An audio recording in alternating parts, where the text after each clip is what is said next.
this year marks the 41st anniversary of Bantu Stephen Biko's death in detention. As part of the commemoration, activities being held this year, President Cyril Ramaphosa this evening delivering the 19th annual Steve Biko Memorial Lecture. It'll be happening at University of South Africa's Z.K. Matthews Great Hall in Muckleneuk Campus. Amongst many of his political achievements, President Ramaphosa joined and became a member of the South African Students' Organization in 1972 that was formed in Biko in 1969. To tell us more about the lecture, we're joined in studio by Nkosinathi Biko, founder and executive trustee of the Steve Biko Foundation. So good to see you, Nkosinathi. Thanks again for coming in. Thank you. Thanks for inviting me. So besides the 41st anniversary, which we're going to be looking at the death of Steve Biko, it is also the 20th anniversary of the foundation, of the formation of the foundation. Indeed, and that is on Monday, the 17th of September. It's 20 years. I was 26 when we started this. Sure. With Mrs. Biko. We traveled following the unveiling of the statue in East London, in honor of Steve Biko, to look at many other institutions around the world. We spent time with the King Center and Mrs. Coretta Scott King. We spent time with the family of Malcolm X in New York.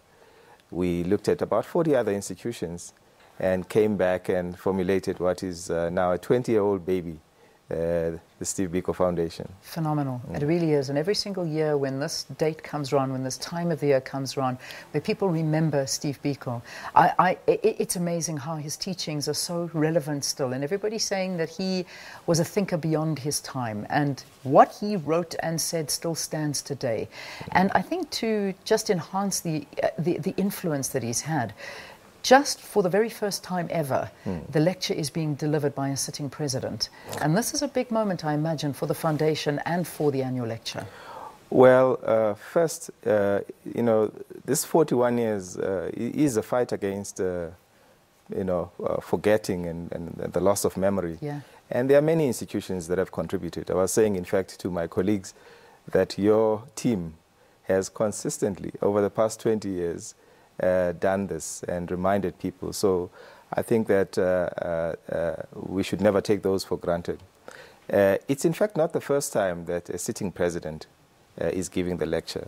President Thabo Mbeki has given the Steve Biko Memorial Lecture before. Ah, thank you for correcting us. When did he? Nelson Mandela gave the lecture, but he was not the president, at the time. Okay. Yes.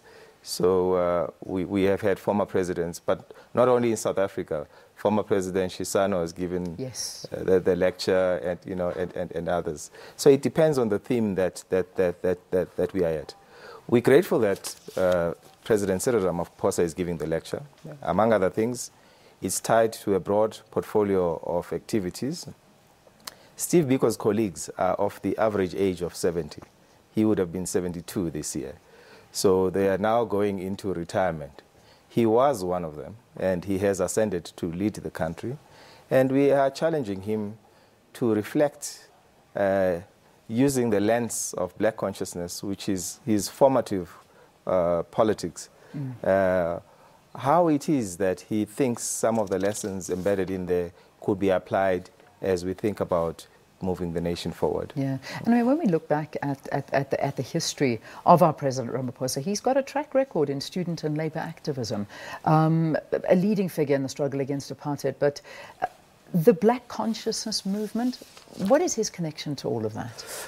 Well, I think his primary anchor was within the Christian movement, the student Christian movement, which then got him into SASO as well.